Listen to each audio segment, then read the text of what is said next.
face or at God's face. I can.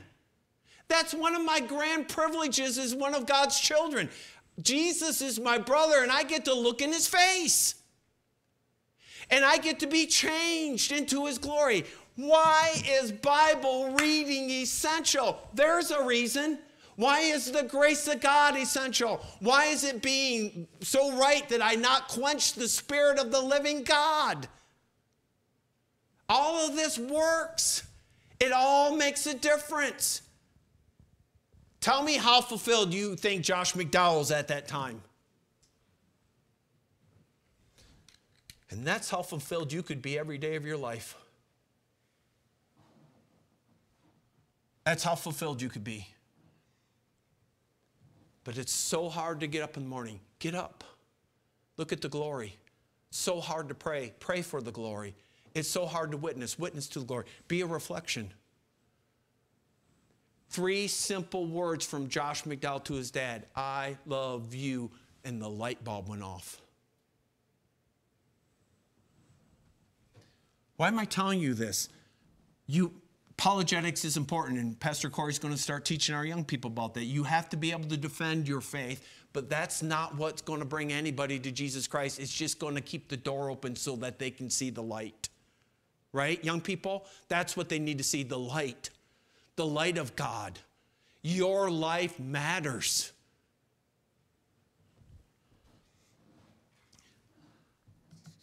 The glory or the facts? It's the glory. Well, we haven't even touched 7. Let's look at verse number 7, chapter 4, verse 7. But we have this treasure. Next to that, think in your mind, complete package. I'm not the value menu. I'm not a bundle. I have this treasure. I am a complete package. In earthen vessels, that the excellency of the power may be of God and not of us. Let me read this from another translation. But we have the treasure in jars of clay to show that this all-surpassing power is from God and not from us. This all I have, why is God in here? Why is he in me? Why is he doing this? We talked about the glory and being that reflection so that people could see the power isn't coming from Todd Grover. It's coming somewhere else. That's why I have these pictures. What do you think of the potential of that kid lifting that is? Now don't... Let's see, if he had the right angle, trained for 6 weeks and ate protein powder, he may... No, just looking at that, can that kid do that? How about this? Can he solve that? Kevin could. Somebody else may. I'm not. Can he write that? If any one of these people did these things, if he did that, and he did that, we would all say that's disproportional to what we thought could happen. What we see isn't matching up with what's being accomplished. It's not in proportion. It's way out of proportion. They're doing much more than we would think they could do. Everybody with me? Let's go to the Bible.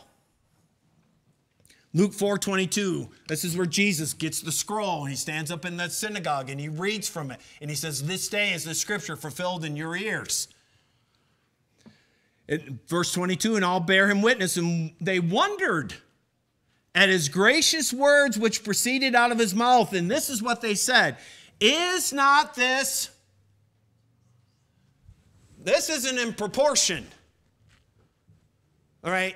We know Joseph, and this is his son, because they don't understand it's not Joseph's physical son, do they?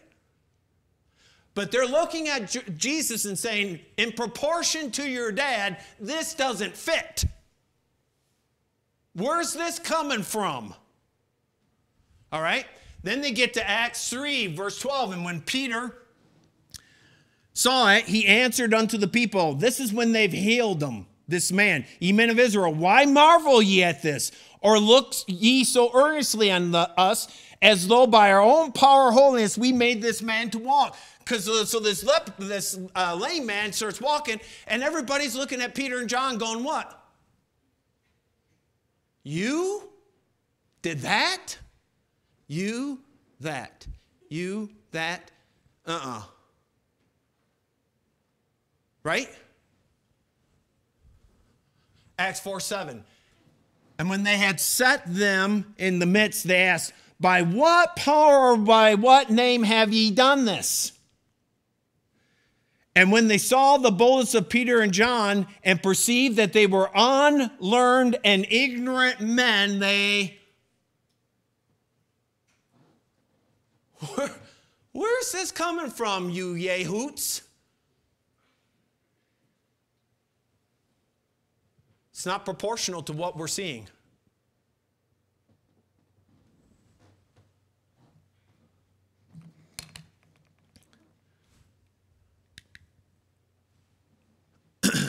How in the world did that come out of you? The answer, there's more to me than me. Do you believe that? There's more to you than you if you're a child of God? That's what that verse number 7 is trying to teach you. Why did God put himself in a clay jar? So everybody would know that it wasn't the clay jar. A clay jar can't do that. That's the point. And that's the point with your life. We have this treasure in earthen vessels, that the excellency of the power may be of God and not to us. There's more to you than you.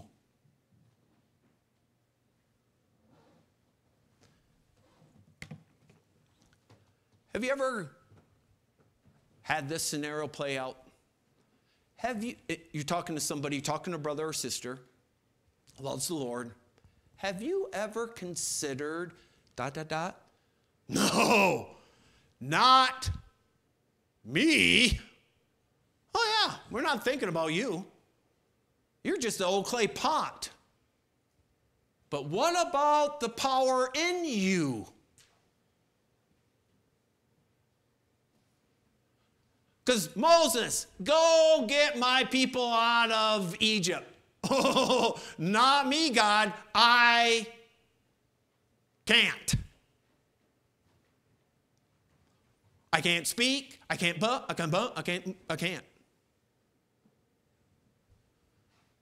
God says, I'll put the power here. The excellency of the power may be of God and not of us. What people accomplish is out of proportion to what you would expect. How in the world, God, are you going to turn the world upside down? Well, here's the plan. I'm going to get 12 ignoramuses, one who's going to betray me. And that's going to be my toolbox. Great, perfect. See the logic in that. Ought to go well. But did it? Did it go well? What faith are you this morning? Tell me who you believe in. What's his name? How did he get way over here? 12 ignoramuses.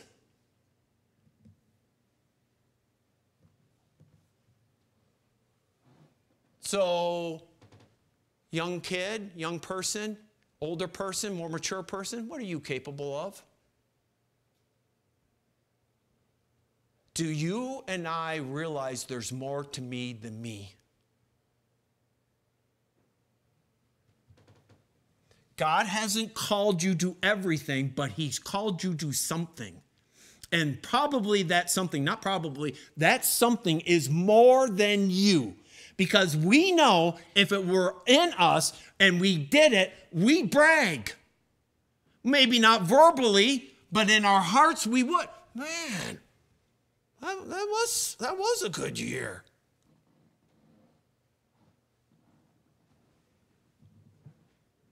Was it me that turned on that radio station Friday morning? I would have never had it there. Or did God see to it that I had it there?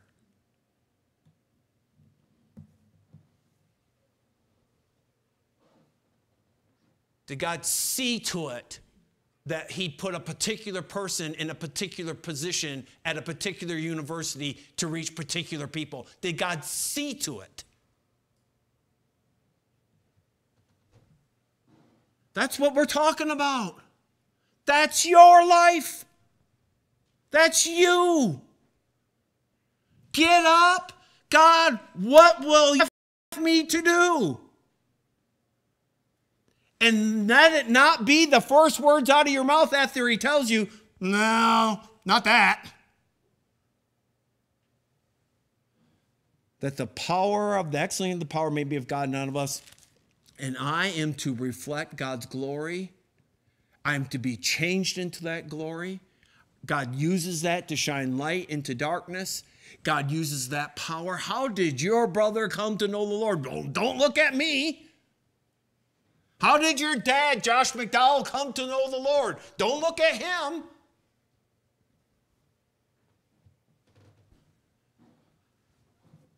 Isn't your God glorious? Isn't he something? You want to know what you're going to do in heaven? I think a good chunk of it's just going to be looking at him and having your jaw down here somewhere. In the meantime, you get to have your jaw down to here. Every day, you get to look. Tomorrow, the majority of people, you know what they'll have to talk about? A horse who won a race. That was the highlight of their weekend. A horse who won a race. I don't know, maybe a ball team who won the game. Or maybe the ball team that lost the game. What'd you do this weekend? I beheld God's glory. You?